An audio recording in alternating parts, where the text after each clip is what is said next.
আমরা day 1 a present indefinite শিখেছি এবং ডে 2 তে আমরা প্রেজেন্ট কন্টিনিউয়াস শিখেছি। আজকে আমাদের ডে 3। আজকে আমরা শিখব প্রেজেন্ট পারফেক্ট টেন্স। আমাদের সর্বপ্রথম জানতে হবে প্রেজেন্ট পারফেক্ট টেন্সটা কি।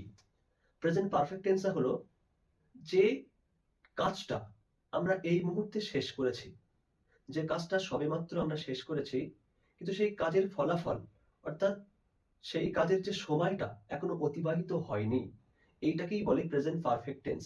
যেমন আমি সাপোজ লিখলাম, আমি যেরকম আজকে শেখাচ্ছি প্রেজেন্ট পারফেক্ট টেন্স, সেটা লিখে নিলাম প্রেজেন্ট পারফেক্ট টেন্স। এই যে আমি লিখলাম প্রেজেন্ট পারফেক্ট টেন্স, এই কথাটা আমার লেখা কমপ্লিট হয়ে গেছে। প্রেজেন্ট পারফেক্ট টেন্স এই কথাটা আমি বোর্ডে লিখে ফেলেছি, কিন্তু সবেমাত্র লিখেছি। অর্থাৎ এটা আমি আগে লিখিনি বা পরে লিখবো না বা এখন লিখছি না। আমার কিন্তু এই প্রেজেন্ট পারফেক্ট টেন্স কথাটা অলরেডি লেখা কমপ্লিট হয়ে গেছে, কিন্তু তার এই সময়টা এখনো অতিবাহিত হয়নি, অর্থাৎ এর ফলাফল এখনো আছে। তাহলে এই ধরনের কোনো কথাকেই বলা হয় প্রেজেন্ট পারফেক্ট টেন্স। যে কাজটা সবে শেষ হয়েছে কিন্তু তার সময়টা এখনো অতিবাহিত হয়নি, তাকেই বলা হয় প্রেজেন্ট পারফেক্ট টেন্স। আর এই প্রেজেন্ট পারফেক্ট টেন্সের আমাদের জানতে হবে গঠন বা স্ট্রাকচার।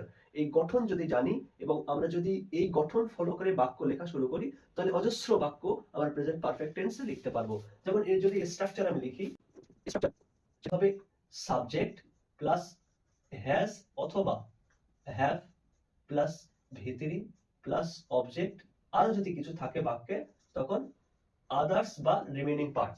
এটা হচ্ছে আমাদের প্রেজেন্ট পারফেক্ট টেন্সের স্ট্রাকচার বা গঠন। এইটা যদি জানি তাহলে আমরা যে কোনো প্রেজেন্ট পারফেক্ট টেন্স আমরা লিখতে পারবো। যেমন আমি বই পড়েছি, যদি আমি বলি আমি বই পড়েছি, তাহলে সেটা কি হবে আই। আই পরে আমরা জানি হ্যাজ এর মধ্যে হ্যাভ হয়, তাহলে আমি কি লিখবো আই হ্যাভ।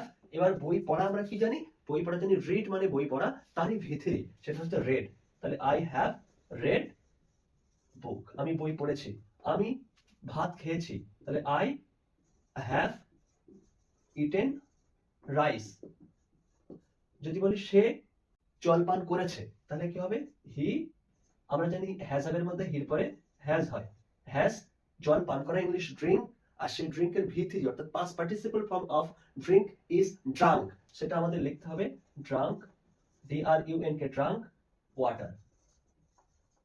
যদি বলে রাজ ক্রিকেট খেলেছে, তাহলে রাজ হ্যাজ প্লেড ক্রিকেট। অর্থাৎ আমরা যদি এইভাবে লেখা শিখে যাই তাহলে অজস্র বাক্য কিন্তু আমরা প্রেজেন্ট পারফেক্ট টেন্সে লিখতে পারবো।